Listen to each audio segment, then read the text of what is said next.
Welcome to Abu Dhabi. Welcome to the conference.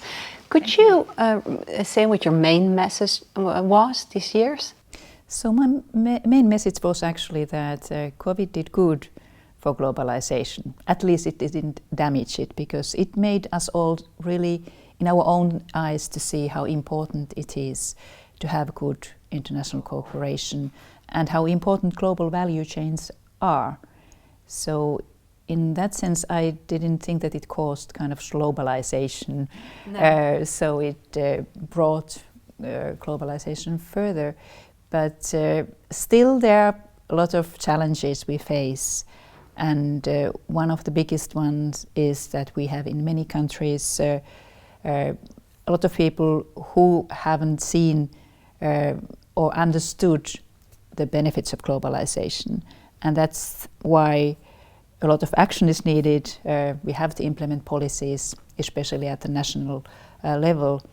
And what kind of actions? I mean that we have to make sure that the fruits of globalization are shared more equally, and everyone has the opportunity to participate in the society, and then means that we have to put more efforts in education and also in social policies, and trust in government is also important. So there's a lot to do for politicians to really make sure that their citizens are on board too.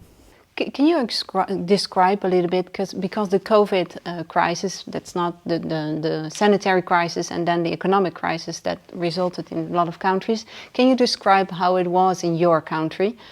Even in Europe there were very different paths.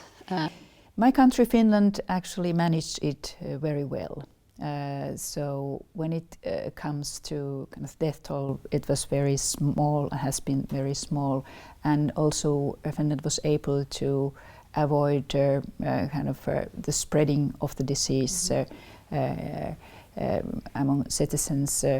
So during the whole pandemic, it was more or less in control, and we didn't need any full lockdowns. For example, retail stores have been open all the time. Mm-hmm. So, but of course restrictions were implemented and restaurants were closed in the beginning of the pandemic, and there are still restrictions. But in any case, kind of the overall outcome was okay compared to many other countries. I would like to highlight another topic that's more about political question. France and Australia have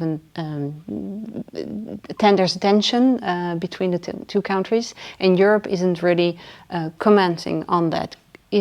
Could you explain why Europe is not more behind France? It is, of course, a bilateral issue. So, and that has been very often the case also when it comes to kind of bilateral disputes between European countries, that the other European countries are not commenting them. So I think that is the explanation behind. And Europe itself as an entity is kind of not involved in that case directly.